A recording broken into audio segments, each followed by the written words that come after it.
Okay, well, hello everyone. I'm still not used to going live again, and yes, I'm still sick. My voice is still terrible. I do see Dennis in chat.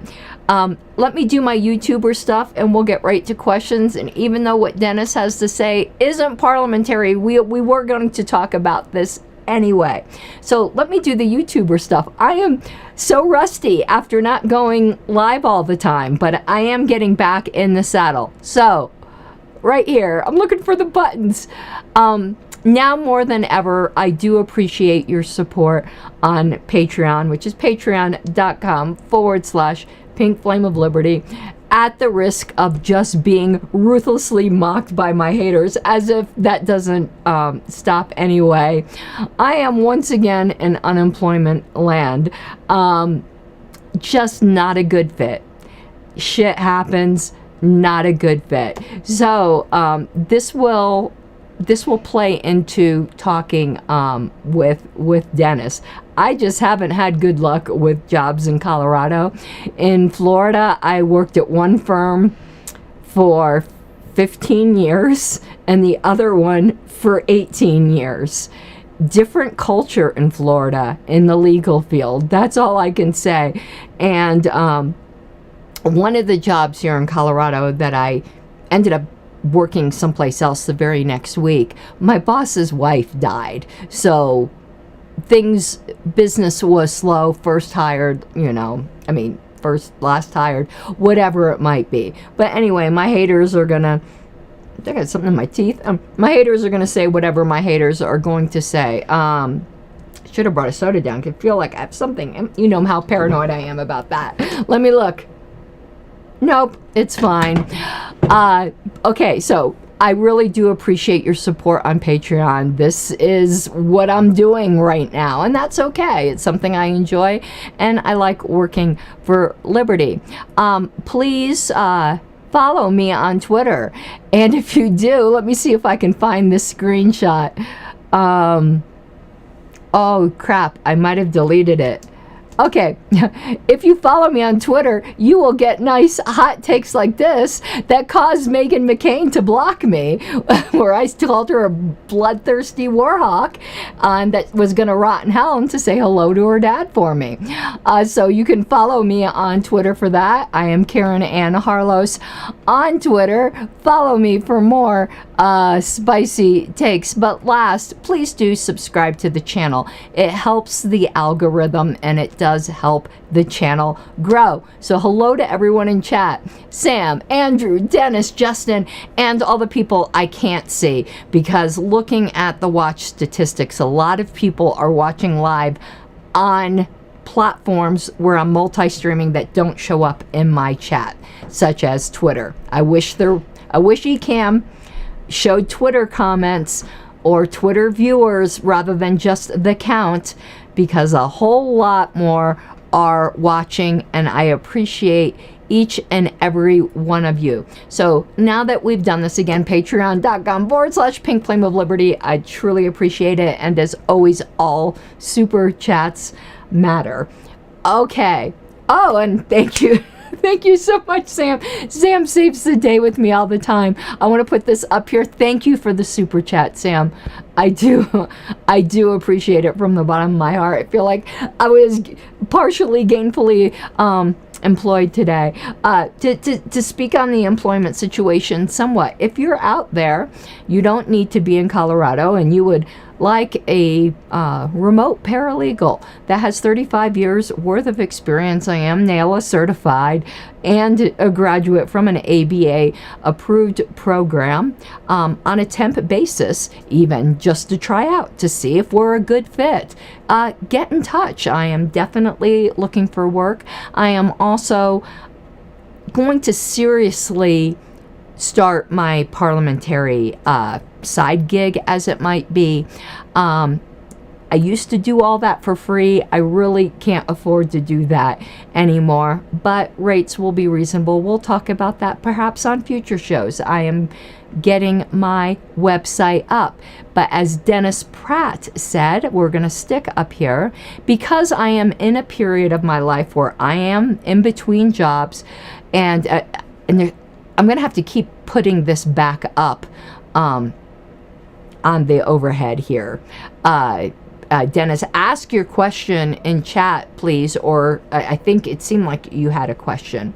And also your info. I will stick it up here. But because I'm in a period of time where I'm in between jobs, Wayne and I have been talking about moving out of Colorado for a while. Colorado is turning quite socialist, and I love Colorado. It's beautiful. I love the people here. I love the LPCO. The LPCO will tell you, you come for Colorado, you're gonna pull a stump. You thought I defended New Hampshire. You should see how I defend Colorado. You don't come for Colorado. Like, I can criticize Colorado, but you don't criticize Colorado, because I'll come for you. And the Colorado board will tell you that. So since I am in this transition period and just have not really been entirely happy with the opportunities for me here in Colorado, they were so different in Florida. I don't know why, but the culture of practicing law in Florida is completely different than it is in Colorado. But maybe I will find a really good fit here. Who knows? I had great fits in Colorado. In Florida. That came out the wrong way. In fact, I followed one attorney from firm to firm. I was at that one firm for, I forget which one. That one was the 18-year one. And then I ended up following her to another firm that I was at for 15 years. And in fact, worked 6 of those years remotely while I was here in Colorado. So because of that, I said, you know what? Why not? I'm going to put it out there. If I could find a great legal job in New Hampshire, that would be great incentive for me to move. Wayne and I had been talking about moving, and we had really been thinking about Wyoming. Wyoming would be a very easy move for us. It's cheaper to live in Wyoming. It's not as socialist in Wyoming. The Wyoming party certainly needs people. And since they're our neighbors, we're already really familiar with the culture and the terrain and things like that. So Wyoming would be a very easy move. Moving over to the Northeast, where neither of us have ever lived, that's a big ask. But I love the cold, so the cold isn't an issue for me with New Hampshire. In fact, that's a plus for me. I will never live further south than Colorado. Like, we had talked about states, and Wayne had brought up Texas. I'm like, I'm not moving to Texas. It's no offense against Texas. It's just I don't want to live anywhere south again. I lived in Florida nearly my whole life. I want to live in cold. I like the cold. I know that might seem weird. Feel for the winter, but don't have a cold heart, right? I like it, and I have to have mountains. Anywhere I live has to have mountains, and it has to have some nice cold weather. And New Hampshire certainly has nice cold weather, and it has mountains, as does Wyoming, as a matter of fact. Justin asked, in which ways are the cultures different? I can't put my finger on it. I just fit in better. Maybe, you know how there's Florida man? Maybe I'm Florida girl. I don't know. As I've always said, you could take the girl out of Florida, but you can't take the Florida out of the girl. I don't know. It's just different. It is just different. And I was super successful in Florida, but it was actually a blessing in disguise, because this convention was so chaotic that if I wasn't not working for the few weeks leading up to convention, I wouldn't have been able to get all of my work done. And a lot of my overextension of myself with the LP, that's stopping this term. I mean, I'm going to do my secretary job, don't get me wrong, but I'm not overextending myself the way I have for the past 8 years. I mean, you can only do that for so long. I'm going to do my secretarial job, and I'm going to do it well, but a lot of that extra stuff, I'm going to concentrate on being secretary and history, the two things I love the absolute most. So to continue, I'm going back up here. And Dennis says, we have plenty of law. I'm assuming he means law at work, probably more than other states. Well, then hook me up, dude. I'm willing to do a temporary basis. If there is a law firm in New Hampshire who's like, well, we don't know this person, they're in Colorado, I'm willing to work remotely on a trial basis, see if it works out. But one of the preconditions for a move is that I have a good job. Got to make a living. And also, you know, Wayne is a realtor. I know real estate is bad everywhere, but there needs to be some real estate opportunities as well. I talked with Wayne earlier today about whether he would be open to a move to, he knows that I've had this on my mind for a while. And Wayne had said he is absolutely open to a move to New Hampshire, provided I had employment and that we visited first.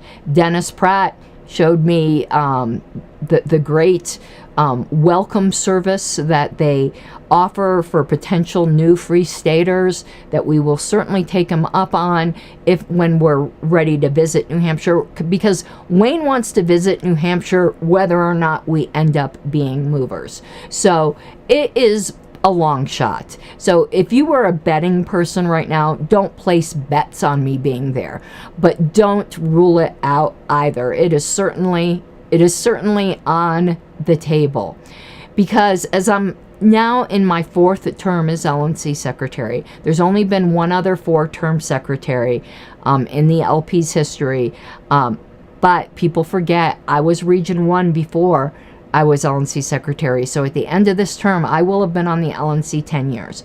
I will have a decision to make at that point. Am I going to run for another term? I haven't ruled it out. It's really stupid to talk about it right now, barely a week into my new term. But if I were, I'd be the only 5-term secretary in the party's history. You know, do you go out a winner, or do you wait till someone finally beats you? Because everyone gets beat eventually. That's the way it is. So, you know, my mind is starting to think, what's next for liberty for me?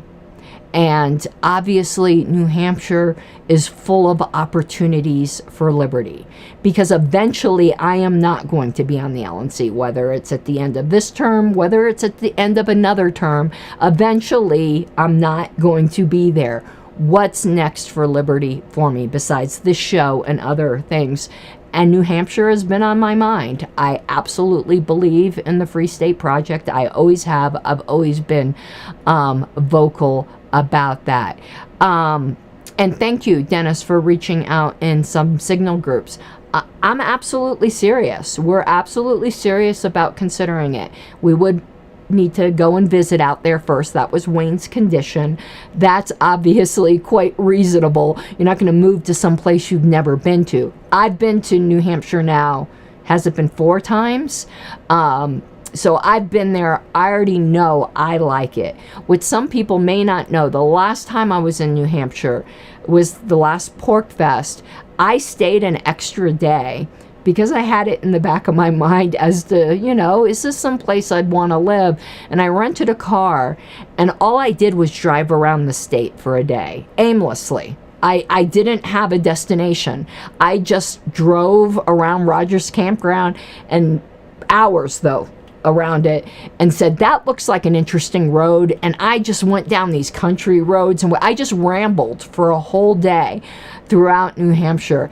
And it was one of the most wonderful days. I just really, really, really enjoyed that drive.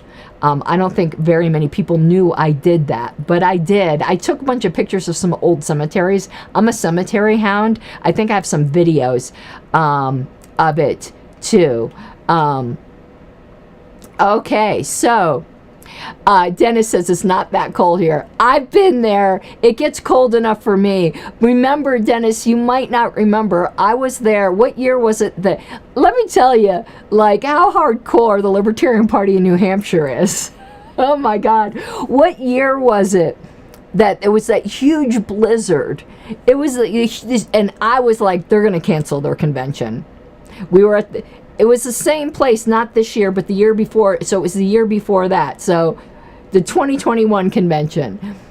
And nope, that restaurant was so cool, still opened up for the convention, and it was this huge blizzard.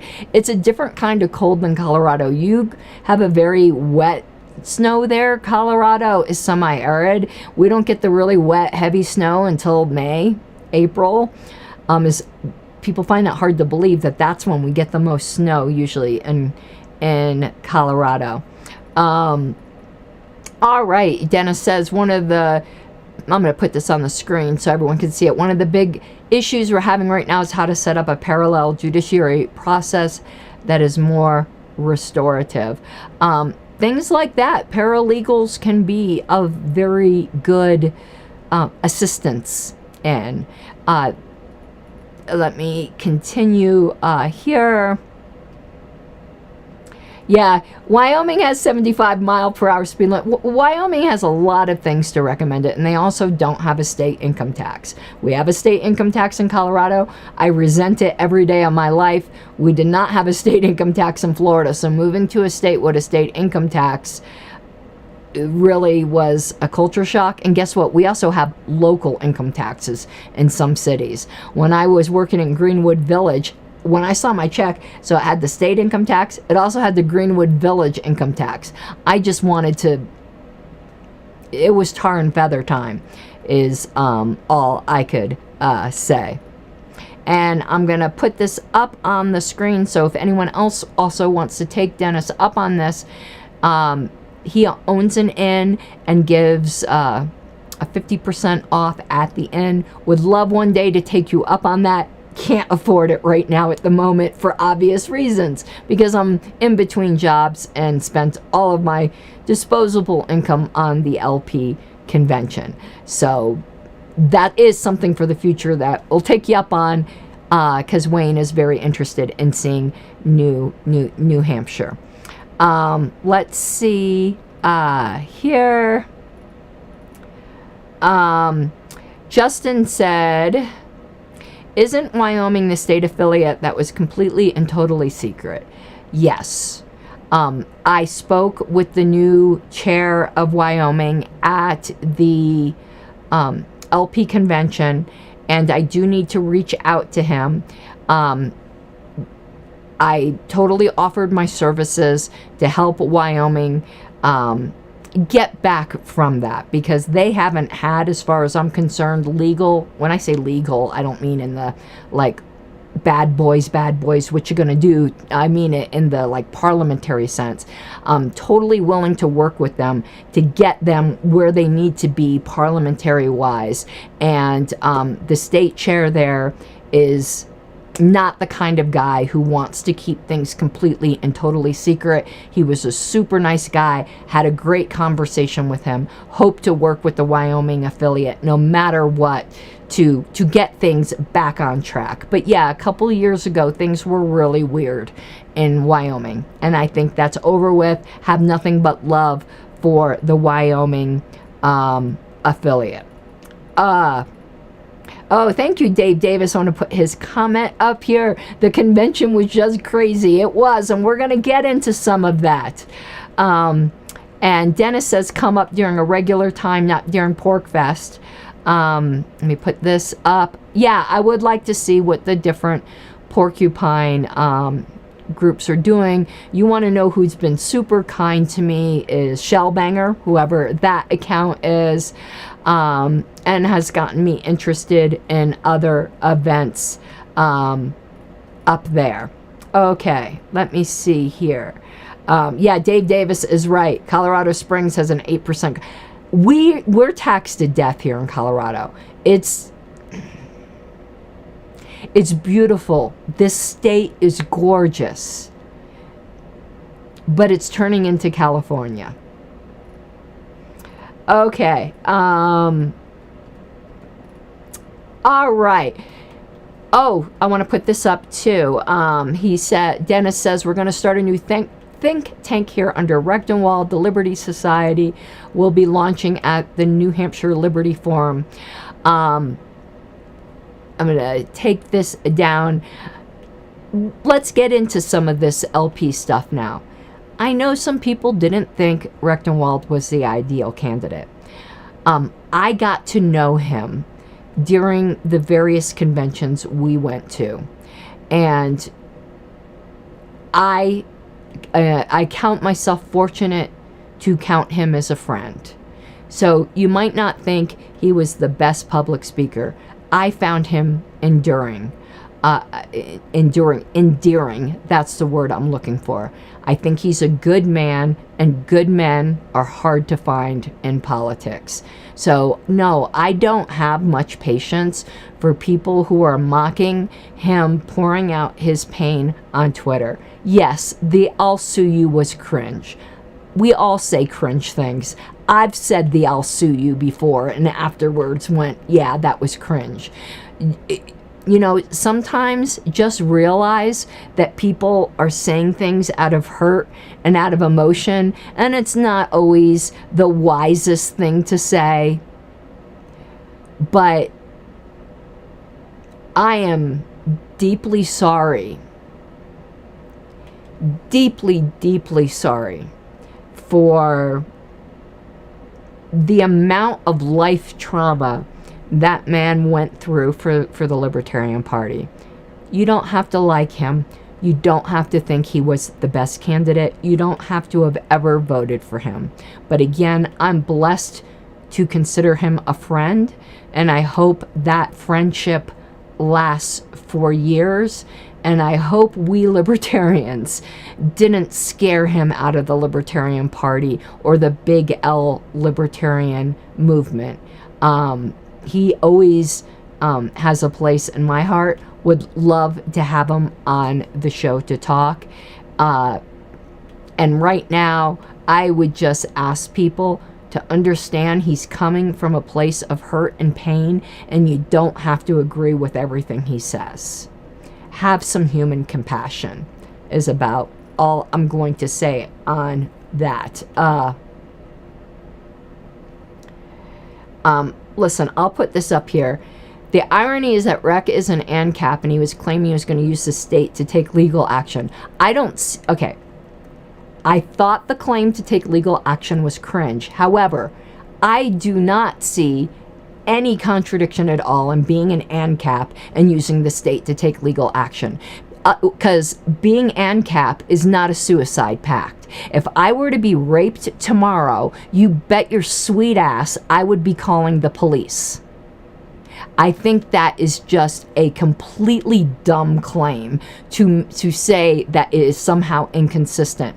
When the state has monopolized rights protection and the use of force, unless you're just going to make yourself a sheep and a victim, you might as well just slit your throat. The state is the only recourse that we have. Now, I didn't like that "I'm going to sue you" thing, because I didn't think there was anything to sue over. It was just politics. But I see no problem in legitimate claims for ANCAPs to go to the state. If my house is robbed, I'm calling the police. I was talking with somebody earlier on Twitter about a threat in my life that was made a couple years ago. I filed a police report. So there is nothing inconsistent there when there isn't private justice. Liberty is not a suicide pact. Forget about being ANCAPs, just normal libertarians. Do you drive on roads that are paid for by funded tax dollars? Oh, well, then you can't be a libertarian. So anyway, I'm not going to be arguing that point. If that's something you want to fetishistically hyper focus on, rather than cutting someone some slack when they're in pain, we're just a different kind of human being. We're just a different kind of human being. I cut people slack when they're in pain. I've said some really stupid shit when I've been in pain before too, and I am happy when grace is shown me. So let's talk again about, let's get to the parliamentary questions. There was a parliamentary question left on my last stream that I wanted to start this stream out with. And I want to just stick one more comment from Dennis here. It says, we'll be reaching out to all. Be interesting to see who wants to work at the intersection of theory and build actual society. I do. Keep me in the loop on that. Okay, so the parliamentary question that was left on my last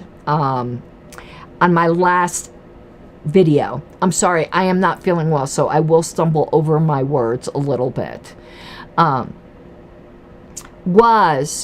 We had a bylaw in which it required a 7/8 vote of the convention in order to seat delegates that were added during the convention or at convention. And that bylaw was amended to be a 2/3 vote.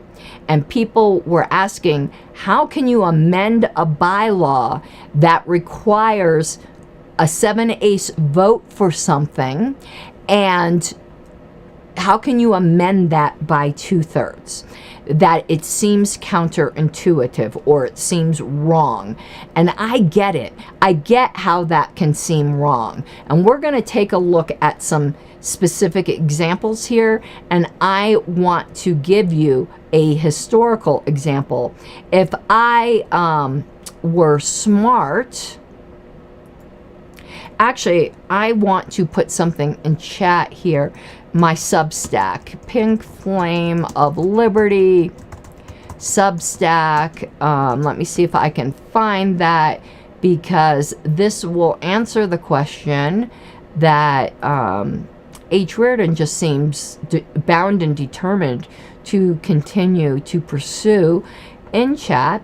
I'll give you my opinion on this. I did a show on it, and it wasn't talking about physical harm, but it's called We Do Not Live in Libertopia. So now what?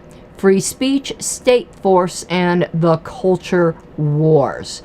Okay, and that is all I am saying on that issue. You can agree with me or not. And that article is about me stupidly saying I was going to sue somebody because I was all up in my feels and I said something stupid. But I do deal with in that article where, while I do not personally believe in things like defamation laws, I do not think it is inherently unlibertarian in the society in which we live right now if a libertarian chooses that route. I personally wouldn't, but I don't think it's inherently unlibertarian. And I explain why in that article. You can agree or not. I'm going to save those questions for a moment. They're great questions, Dennis, because I think those are ones that a lot of people want to hear. But first, I want to deal with that issue about the 7/8. So, I have the LP bylaws up, and I see JJ's in chat. Was that Article 10 4E? Okay, so let me share my screen here. Okay, so this is lp.org. You can check it out. This is... So I'm scrolling up here. So Article 10, conventions. If you go down to 4, delegate allocation, E.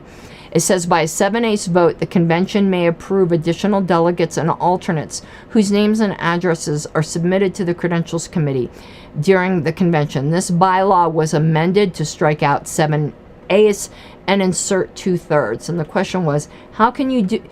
What vote threshold shouldn't that have had to have passed by 7/8? And the answer is no. So let's go to Lpedia a second and look at some old LP bylaws, because I want to show you something that I did. I want the national bylaws. I don't want... I should have had this up already.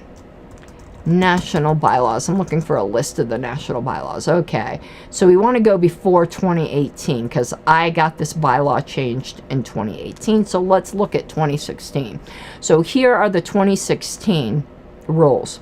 Now, notice here under the Statement of Principles and Platform, Article 3, Section 1, the Statement of Principles affirms that philosophy, blah, blah, blah. We don't need to read all that.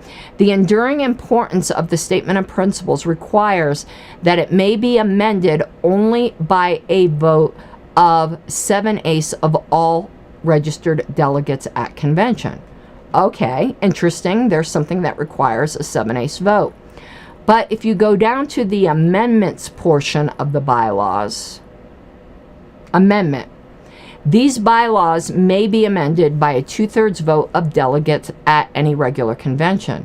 Number 2, Article 3, Section 1, which is the article we just read, shall not be amended by a vote of less than 7/8 of all registered delegates at a regular convention. So it's covered, right? Article 3, Section 1, I mean, this protects that 7/8 vote, right? Maybe. But I'll tell you what they tried to do in Denver in 2008. Notice, Article 17.1, these bylaws may be amended by a 2/3 vote. That means any of the bylaws can be amended by a 2/3 vote, except for Article 3, Section 1. But the only reason Article 3, Section 1 required a 7/8 vote is because of Article 17.2. I'm going to ask you a trick question.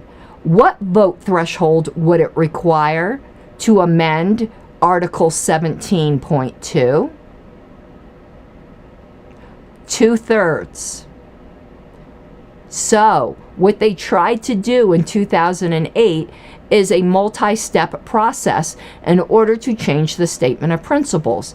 They wanted to temporarily delete Article 17, Section 2, which they were able to do, which they would have been able to do by a 2/3 vote, which would then open up Article 3, Section 1, which says that the Statement of Principles could only be amended by a 7/8 vote. I forgot how they wanted to change it. They wanted to do a temporary bylaw change, allowing the Statement of Principles to be amended with 2/3, amend it, and then put back in the 7/8. And that was probably procedurally correct. Was that sneaky? Could an argument be made against it? I used to think an argument could be made against it. Now that I know more about parliamentary procedure, I think they were right. I know a lot more now than I did then, that they could have, it would have been sneaky, but they could have done it. So let's now go back and look at the current bylaws. So now you see why that 7/8 requirement to approve additional delegates could be amended by 2/3, because any of the bylaws can be amended by 2/3 unless it's protected. But you have to protect the protector. If you only protect it but don't protect the protector, you can still be screwed.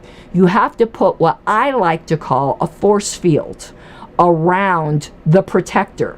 You have to protect the protector. And that's what I did in 2018.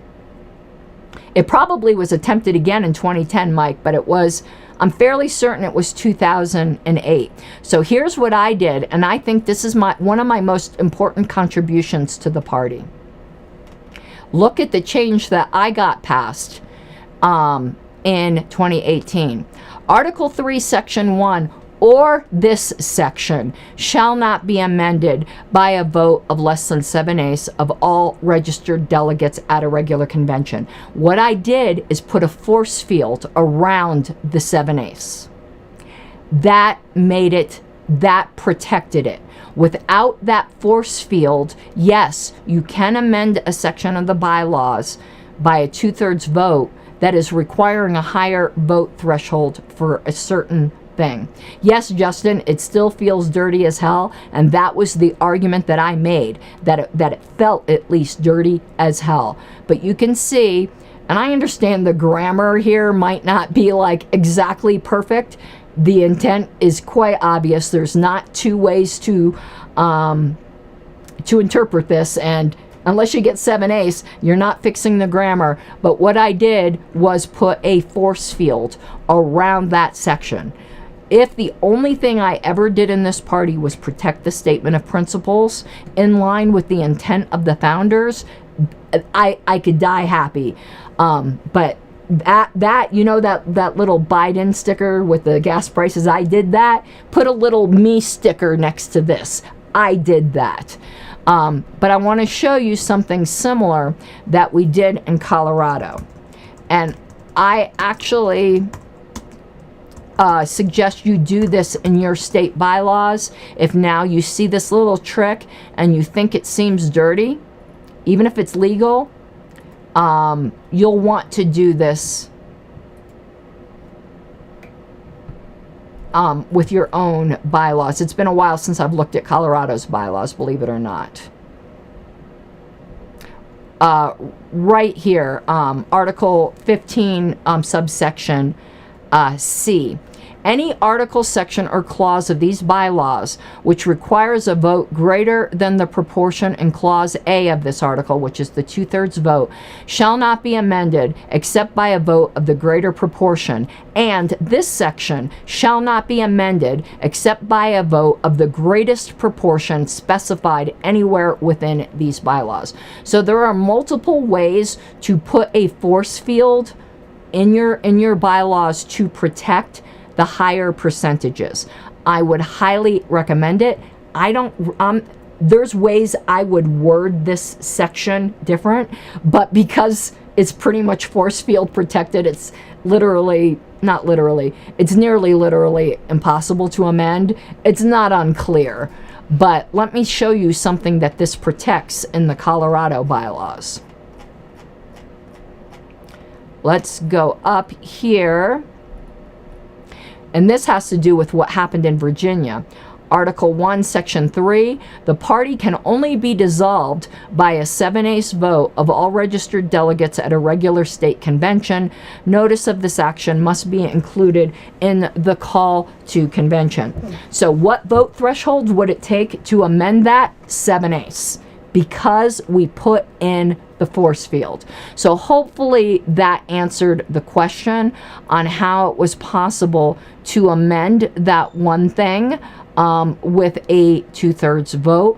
I hope you guys are now seeing how important it is to get some parliamentary advice when you're working with your bylaws.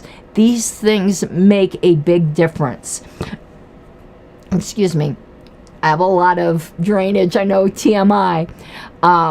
But it was really obvious to me that the intent of the founders was to protect the statement of principles. But here's the bad news for people like me and Justin who agrees with me.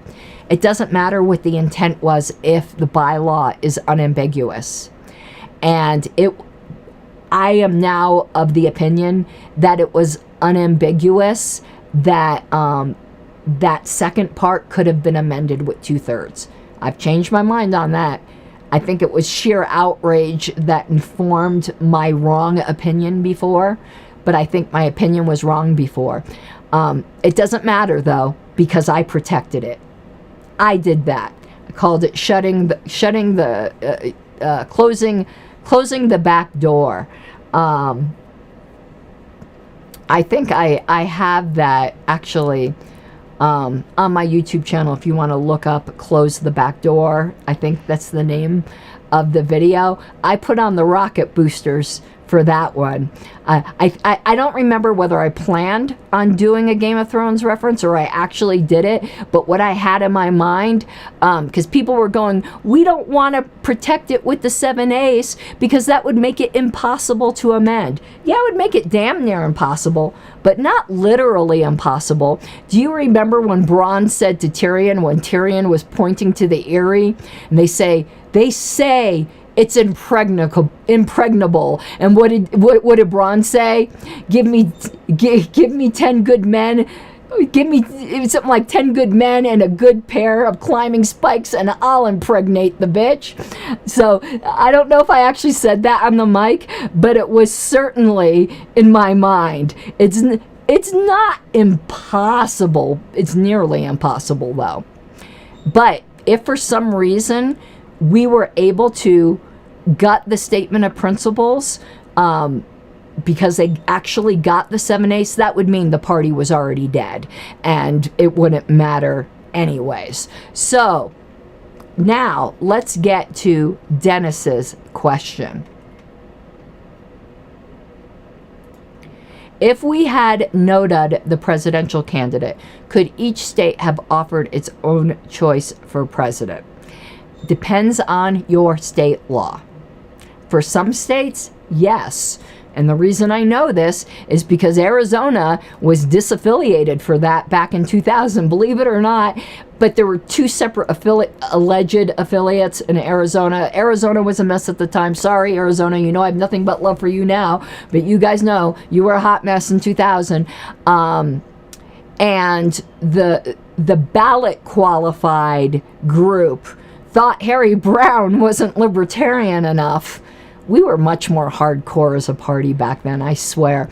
And they put L. Neil Smith from Colorado on the ballot, and they were disaffiliated for it. So I know at least in Arizona you can, and I think in multiple states, it is up to the state party who they put on their presidential ballot.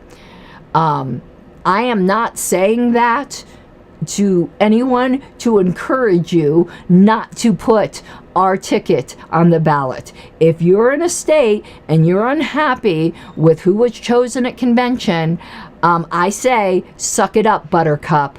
You voluntarily affiliated with and joined an organization that has bylaws and rules, and you voluntarily agreed to participate in the process where the delegates choose the nominee.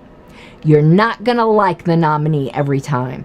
And if any state chooses to put someone else on their ballot, that is cause for disaffiliation. Would the LNC disaffiliate you? I don't know. But I'm putting you on fair warning that if you chose to do that, that is a disaffiliable offense, and you shouldn't. You shouldn't. You're breaking the contract you have with the party. If you don't want to be an affiliate of National and have the obligations of putting the candidates on the ballot, you should have thought of that before. But part of being an affiliate means you're going to win some and you're going to lose some at convention. My preferred candidate did not win. And you want to know what? I suck it up, Buttercup, because you win some, you lose some at conventions.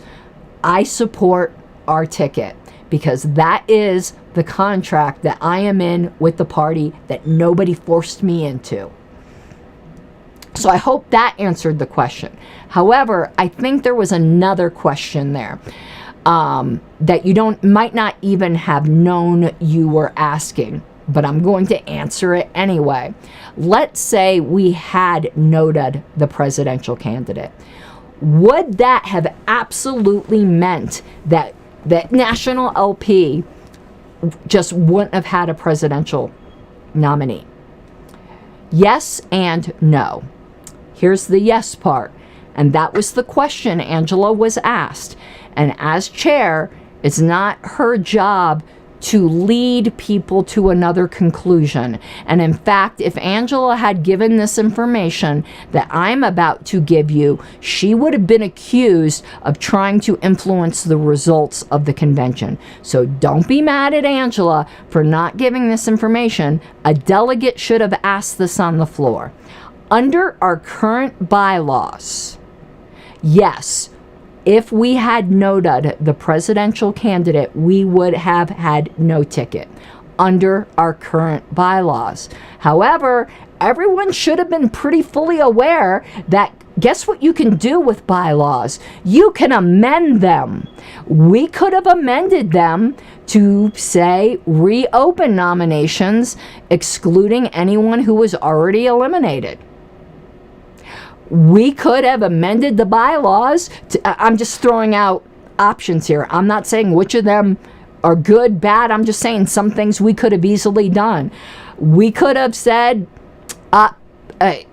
we're just going to have the LNC pick it. Now, that's the worst of all possible choices, most likely, but that was a choice. We could have said, you know what? We're really divided. We're going to let Lady Luck choose it for this convention. Let's roll the secretary's 20-sided die for all the candidates that were previously on the ballot. We could have done any number of things with a temporary bylaws amendment. Now, some people go, well, why didn't Angela say we could have done a bylaws amendment? Because if she had done that, it would have sounded like she was leading people to vote NODA. That's exactly what she would have been accused of, and things would not have gone well for her, even though what she would have said would have been technically correct. She answered the question that was asked of her, and the question that was asked of her, she gave precisely the correct answer. Under the bylaws as they existed at that moment, if NODA had won, we would have fielded no ticket. Somebody should have raised another point of parliamentary inquiry and said, Madam Chair, is it possible that we could amend the bylaws so that is not the case? But nobody asked her that question.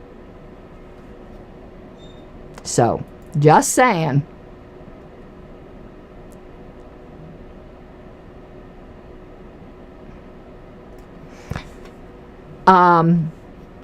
Okay, let's continue with parliamentary stuff. I said I was going to cover this, and I'm going to. So, don't y'all just love leaks? Anything you say in a Discord or Mike brought up something really important before I get to that, and I still got that weird ass pimple. Mike said a temporary bylaws amendment is functionally equivalent to suspending the bylaws, even though that's not technically allowable. Philosophically, I agree. That kind of is what it is. But it's allowable. It is allowable. We could have done a permanent bylaws amendment. I actually think our bylaw that says if NODA wins, we field no candidate is kind of a shitty bylaw, to be honest with you. I think it should say the same thing it says, that it says for LNC candidates, that if NODA wins, you start again. You start again. And if you run out of time, then the LNC picks. I don't think we should ever have our bylaws force us into a corner where we have nobody. I think instead, if we really want nobody, then a future body could do a temporary bylaw or a decision as a body that we're fielding nobody. I don't think the default should be we field nobody. I think that's a terrible bylaw, quite honestly. Anyway, but about suspending, I don't want to talk about suspending the bylaws. There are things in the bylaws that can be suspended, and those are things that are in the nature of a rule of order. Guess what was, and now I'm probably just going to confuse the living hell out of all of you, is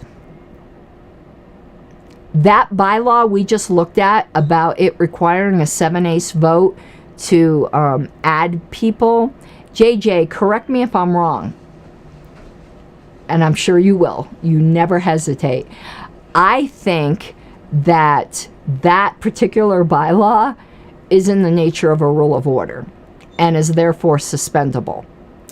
But when you're actually suspending something that is in the nature of a rule of order in your bylaws, you can't do it with a 2/3 vote. So this is what's funny here, is we were able to amend it with a 2/3 vote, but we couldn't suspend it with a 2/3 vote.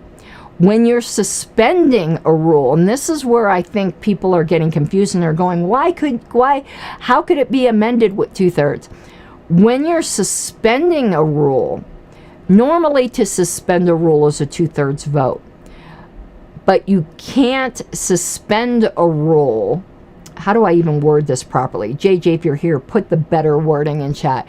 You can't suspend a rule with, you need at least the amount of vote threshold that overcomes the minority that is being protected by the rule you are suspending. So the minority that is being protected by, if we were going to move to suspend that rule, is 1/8.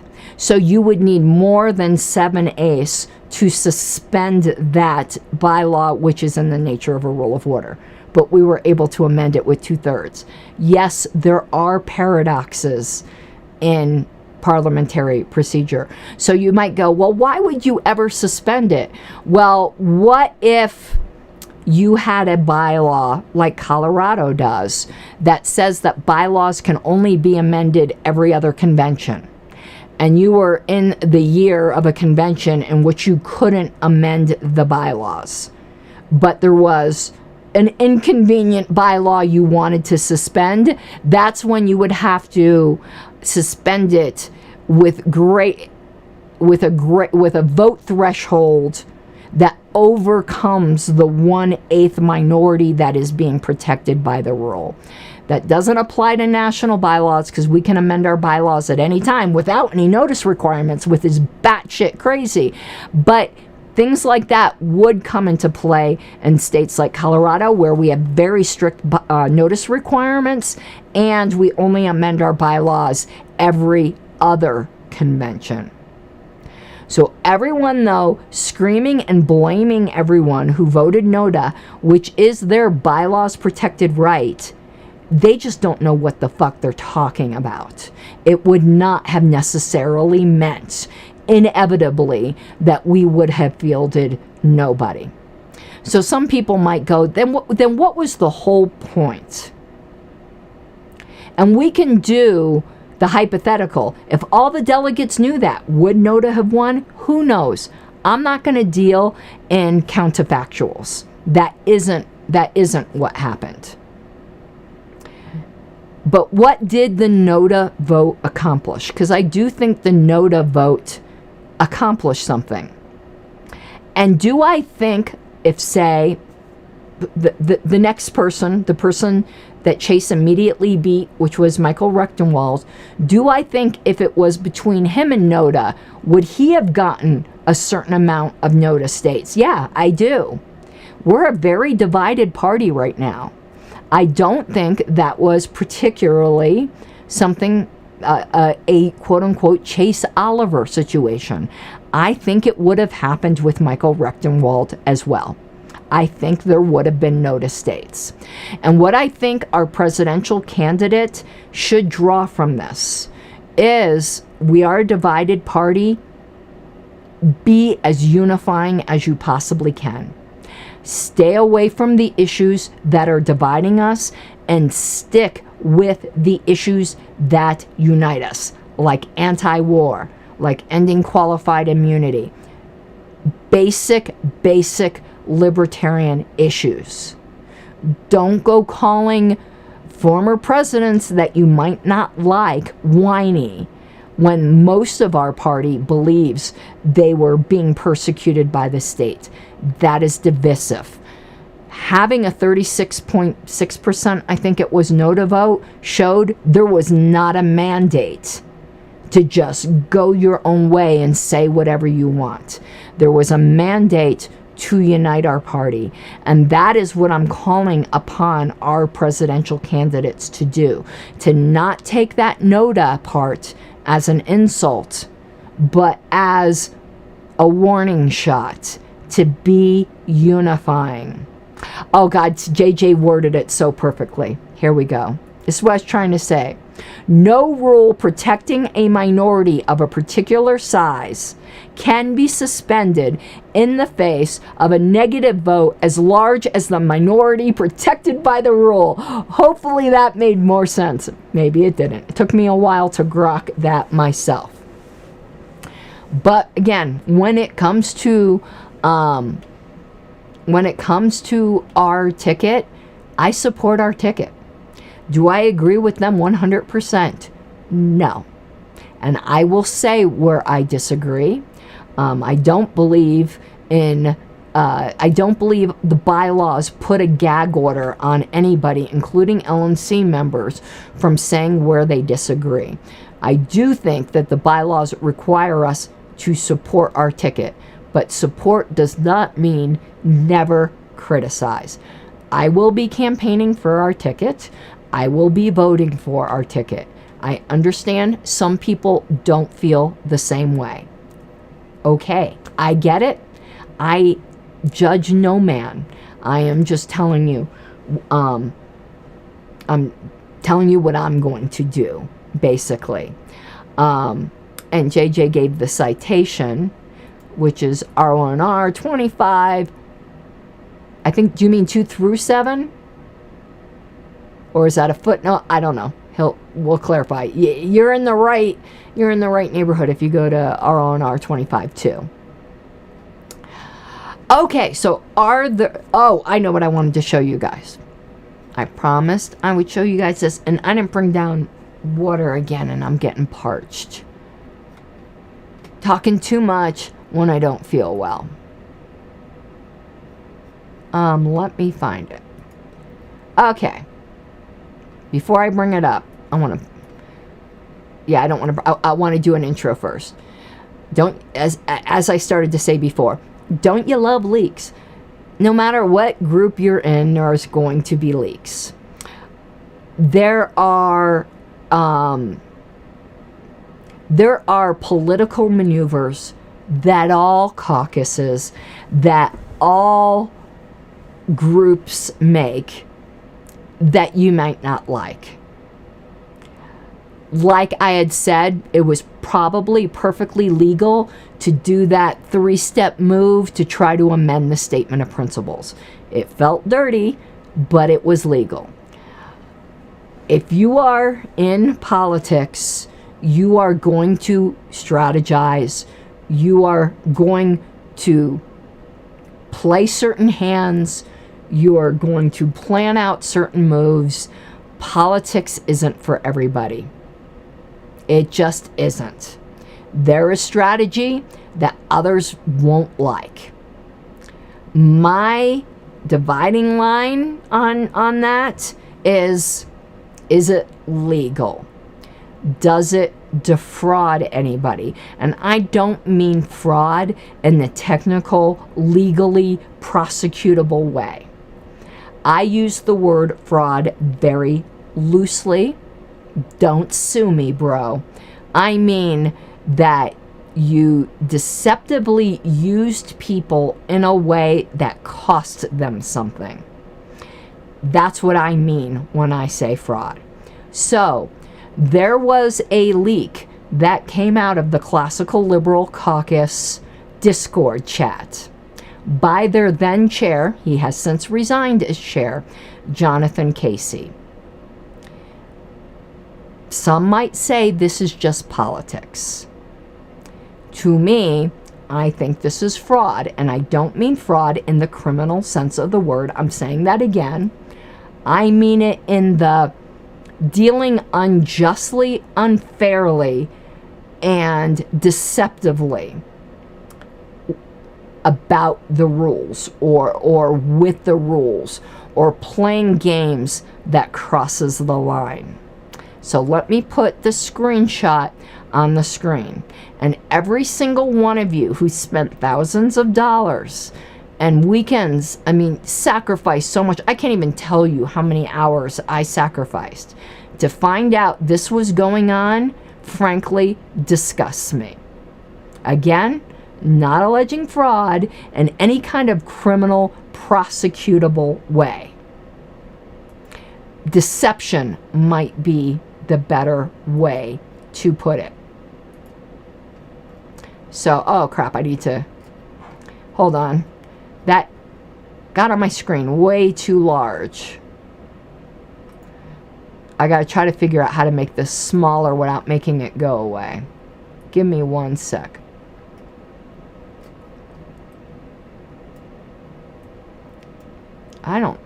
I should have had this ready. Okay, here we go. And let me pull this here. So this is a leak out of the CLC chat. I have friends in the CLC. I have CLC members who watch my streams. You ought to be ashamed of yourself for this. I'm glad he resigned his chair, because otherwise you should have called for him to resign. Because he wasted people's lives and money. And this has nothing to do with my preferred candidate not winning or anything like that. That's politics. It happens. But he basically told people to lie. He told people to lie, to do anything it takes to fuck shit up.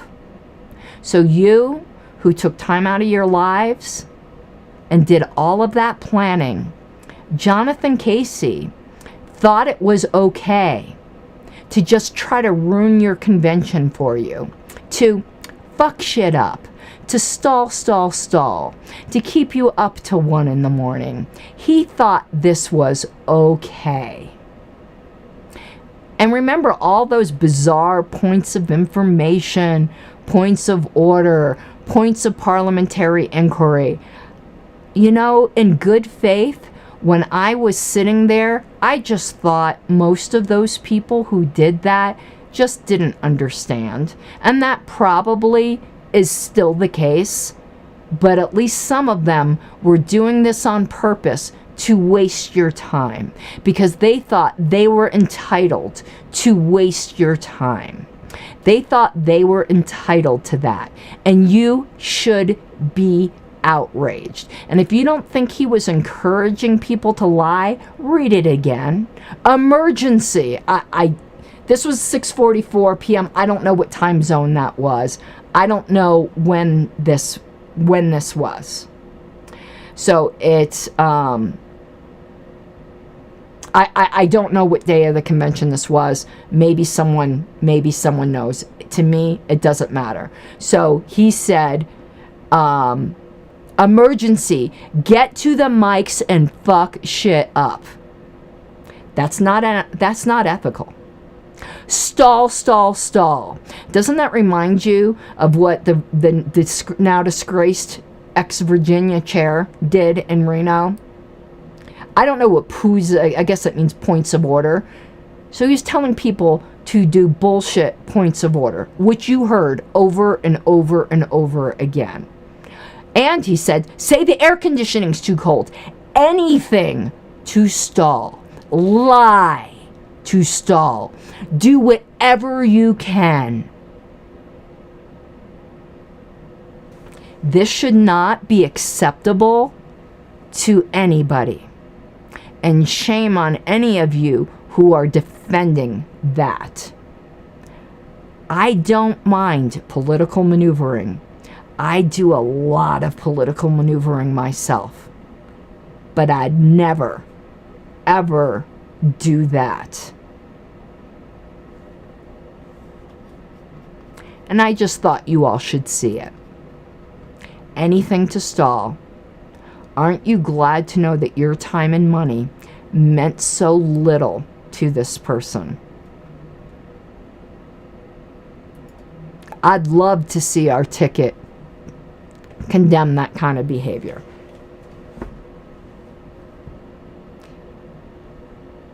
Again, there's a line.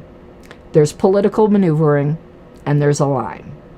Now, am I claiming that the particular caucus that I'm a member of several of them, but most known for the Mises Caucus, has never crossed any kind of line. No, I'd never say that, because human beings are human beings.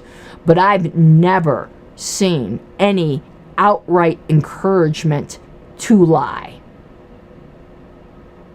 Of course you say get your people at the mics. Everybody says that. But you don't encourage people to lie and waste time and basically do what is harassment to the chair. You don't do that. So, are there any other parliamentary questions about the convention? Those were the two big ones about what would have happened with NOTA.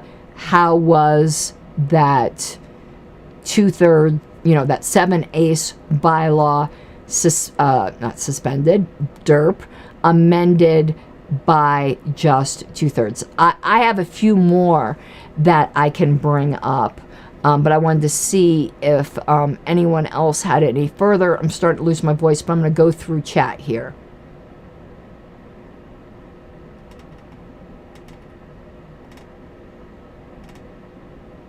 Let me see here.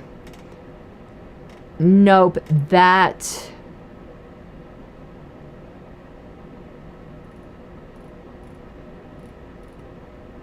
I think that was it in chat, but I'm still going to give you opportunities. So, let's just go over some basics.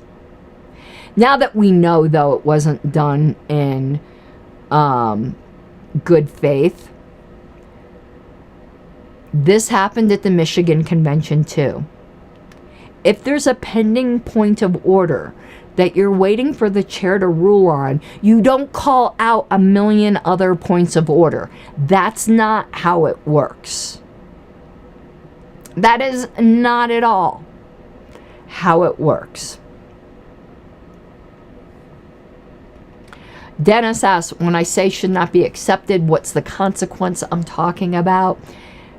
I talk about voluntary disassociation. I've made it very clear before that I don't believe people should be purged from the party. I'm very strong on that. Mike Seebeck's in chat, he'll tell you my reaction to an expulsion provision in the Colorado bylaws. I freaked the hell out. That's just how I am. I don't tell other states what to do, but that's just how I am. But you don't pile on points of order. Points of order should be rare, and you should be able to articulate what it is. And it isn't just that you feel like fucking shit up. That's not the purpose of a point of order. Spectre Lance said some of the motions and agenda changes were hard to keep track of. They most certainly were. One big reason was we could not hear a thing up there on stage. That is something to note for the future. We need monitors.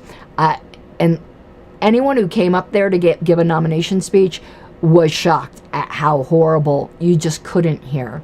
And what made it worse is we couldn't see, because just the way the lights were, it's like being in a band. You can't see the audience. Why did someone try to call the question on a non-debatable motion to suspend? That was probably just ignorance. They just probably didn't know better. Points of information, by the way, are not typically interruptible. The only time a point of information, which is a request for information, can be interruptible is if it's absolutely urgent, in order to have that answered, in order to consider the pending business. Same thing with a point of parliamentary inquiry. Asking a point of parliamentary inquiry about whether it will be appropriate to do something an hour from now is not interruptible. It does not give you any kind of privilege. Now, there was a complaint, and I'm going to diffuse this somewhat. There was a complaint that Mike Termott misused a point of parliamentary inquiry in order to announce his endorsement of Chase. Yes, that wasn't the proper point to make. What he really should have done, the way this should have proceeded, is he should have asked for a point of personal privilege. The chair would have asked, what is the privilege that you are requesting, and he would have responded, now that I've been dropped out, I would like a few moments to address the assembly. The assembly would have granted him that. So while it wasn't done completely properly, the result would have been the same. The result absolutely would have been the same. The assembly would have granted him that privilege. So it wasn't, I don't think doing it as a point of parliamentary inquiry, which is what I think he did it as. He didn't do it as a point of personal privilege. I don't think there was any kind of malice there. And JJ had said, and of course this is correct, the speaker must consent to interruption for a point of information. And if we were keeping track of time as to how long a speaker got to speak, it comes from their time. So a lot of times they're not going to consent. Okay, let's see if there are any other questions. And I'll do more of these convention videos as more questions come up, because I know a lot of people have questions. And while we're at it, while we're here just waiting a few minutes, woot woot to the teller team. I'm not saying this just because Mike's here to kiss his booty, but he did a phenomenal job. And I want to give also a very specific shout out to Autumn Paglia. She was also phenomenal. And I think Mike would definitely second that motion. They were a superstar team. And Mike asked me, but I already was going to corral him. He is going to be my head teller again in Grand Rapids. So I'm giving it a few moments to see if there are, I am really losing my voice, if there are any other questions. And let me just scroll through to make sure I didn't miss anything.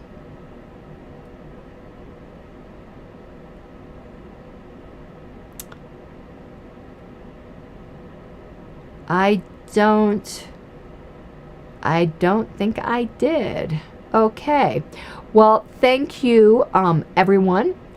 This is certainly one of those types of inside baseball shows. So if you enjoy this type of, I'll answer Dennis's question in a moment. If you enjoy this type of very LP specific content, please consider becoming a patron at patreon.com/Pink Flame of Liberty. Dennis says, question. We are to support the National Party candidates. We had a question what support means. How is that decided? Who decides?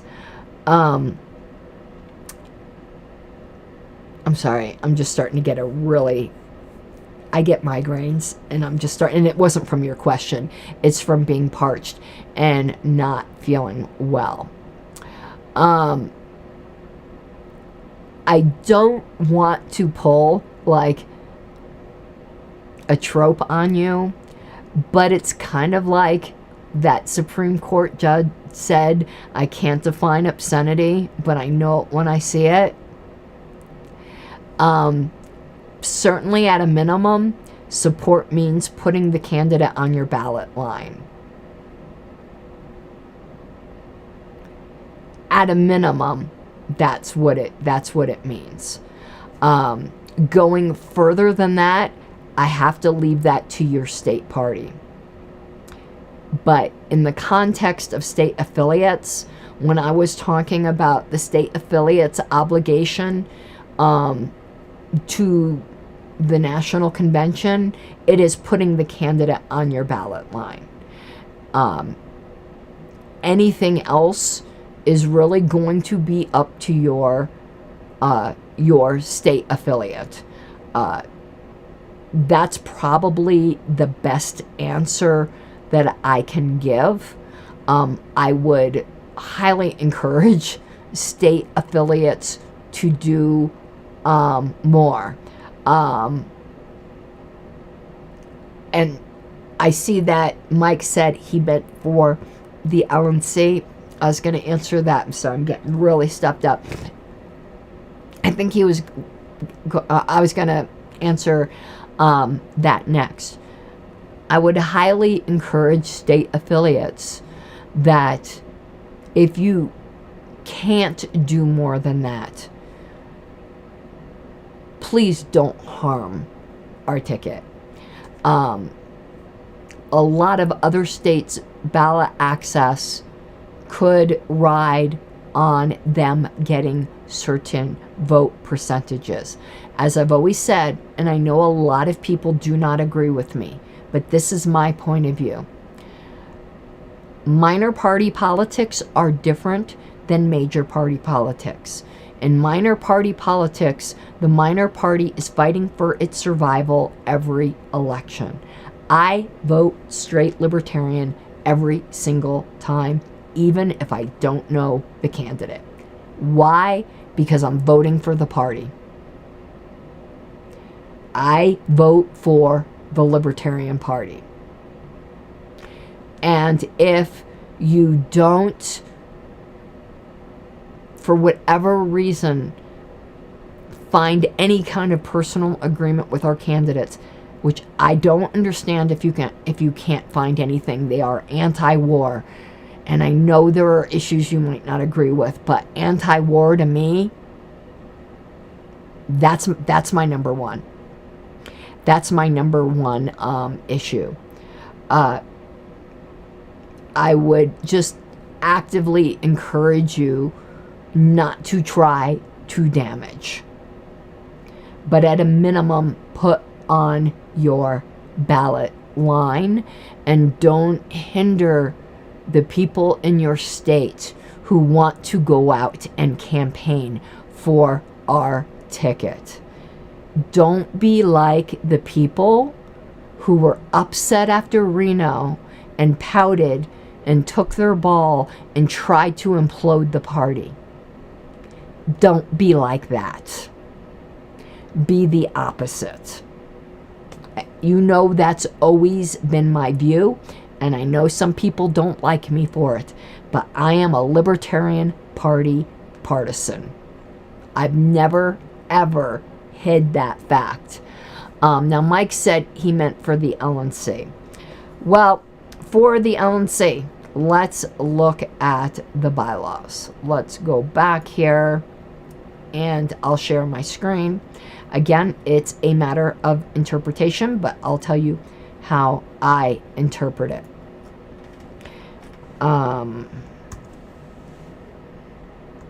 think the word will.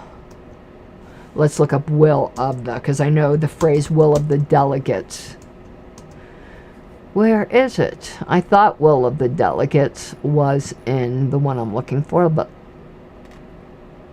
right here. It says the national, so Article 14, Section 4, the National Committee shall respect the vote. I thought it was honor the will of, shall respect the vote of the delegates at nominating conventions and provide full support for the party's nominee for president and nominee for vice president as long as their campaigns are conducted in accordance with the platform of the party. So it is a conditional support as long as their campaigns are conducted in accordance with the platform of the party. That is why I believe it is completely proper, just like with the Gary Johnson campaign, for the National Committee to absolutely support the candidates, but point out where we disagree. So, for instance, Gary Johnson did not hold the party position on anti-discrimination laws. So I believe the National Committee was fully within its rights to promote, encourage people to vote for, do everything in its power to support the candidate, but saying, however, this candidate does not represent the party's views on anti-discrimination laws, was fully in compliance with this platform plank. Now, some people are saying, if they deviate with the platform at all, you should suspend their candidacy. If we did that, we would never have candidates. Our candidates are not required to always be 100% in compliance with our platform, just like the average member isn't, just like an LNC member isn't. There are LNC members who do not agree with every single part of our platform. I'm not going to out anybody. I'm just saying. And what does full support mean? Mike asks. That's up for interpretation. What I think full support means is within its resources and within the law, and budgetary requirements, constraints and all those things, that we assist the campaign. I don't think we need to, I don't think that takes like a lot of reading into. It certainly means promote them on our social media. It certainly means put them on our homepage, as we have. It certainly means if they need, I'm just trying to think of examples. I just don't think it's that esoteric. I think it means that they're our nominee and we don't put impediments in their way that are not required by other areas of the bylaws. Now, there may be other areas of the bylaws where the candidates want something, but that then runs into a conflict with another area of the bylaws. But full support means that these are our candidates and we respect the vote of the delegates at nominating conventions. That's about as well as I can explain it. I can tell you what I don't think it means. I don't think it means that we empty out our bank account. I mean, we have other things that the National Committee has to do, like pay our staff. But, within the reasonable realm of our authority and ability, we are to provide full support as long as their campaigns are conducted in accordance with the platform of the party. The way some people have interpreted that, I don't agree with. They interpret it as if they deviate in one way, then we are relieved of our obligation to provide full support. I don't believe that's what the bylaw says, because if that were the case, we would never be providing full support to our ticket. When Ron Paul was our nominee, he was not 100% in full agreement with our platform. I can't think of, maybe Joe Jorgensen, I think, was 100% in full compliance. I'm trying to think of a position she held that wasn't. But most of our presidential nominees have some deviations. So the way I read this bylaw is, we are allowed to not support and not agree with any positions that they take that are not conducted in accordance with the platform of the party. But in every respect in which they are in accordance with the platform of the party, the National Committee shall support the candidates. That is the way I interpret that bylaw. Other people may interpret it differently. Some people interpret 4 along with 5, saying that if their campaigns are not conducted in accordance with the platform, that then gives the LNC license to suspend the nomination. Again, if that were the case, a lot of candidates' nominations would be suspended. Do I think that that could be a reason to suspend? Yes. But it would be because of not a deviation. It would be because they are just outright all over the place advocating for government force. So let me be honest with you. Like someone like RFK Jr., if he got our nomination, I think that the LNC would be perfectly within their rights to suspend that nomination, because he's just in favor of big government. So it would have to be something extreme like that. It can't be that you disagree on some things, in my opinion. Some of you may remember I was on the LNC when we had lion-ass Bill Weld. And again, Johnson's stance on anti-discrimination was just blatantly outside of our platform. I never made a motion to suspend their nomination. And I could tell you another reason why. I think the delegate, and this may seem contrary to what I just said about RFK, and that would be because the deviations are just so extreme that it's just not even recognizable as even remotely a libertarian candidate. But take Gary Johnson and his deviations on our anti-discrimination part. The delegates were fully aware of that position at convention, and they nominated him anyway. So obviously they didn't think that was extreme enough to disqualify him. Now let's say there was a candidate who throughout their whole campaign said they were pro-gun, and then immediately after nomination started calling to disarm the entire population. Okay, that might be one deviation that would warrant suspension, because they lied to the delegates.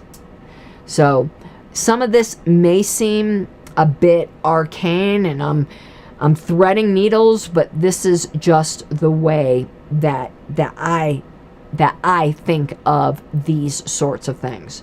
In the history of the party, we have never suspended, to my knowledge, and I think I would know this, but I'm not perfect, any candidates, any of our nominees' candidacy.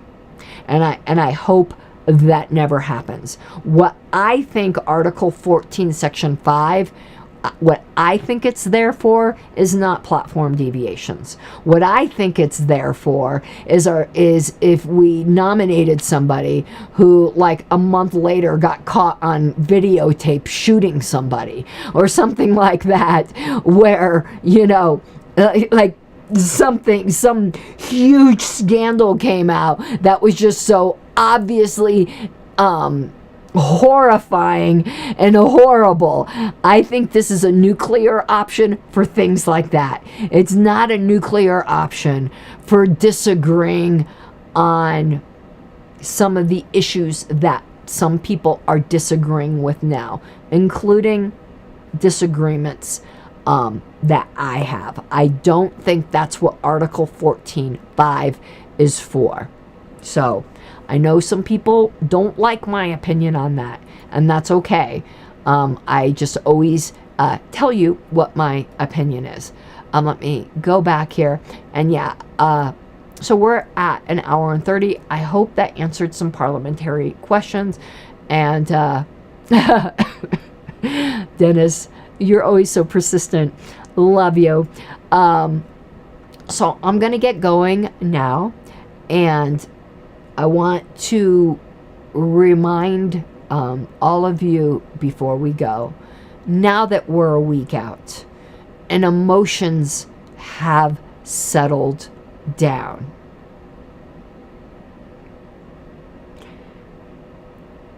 I am encouraging you to support the party, to support the candidates, and to vote for them. You're not always going to get what you want at convention.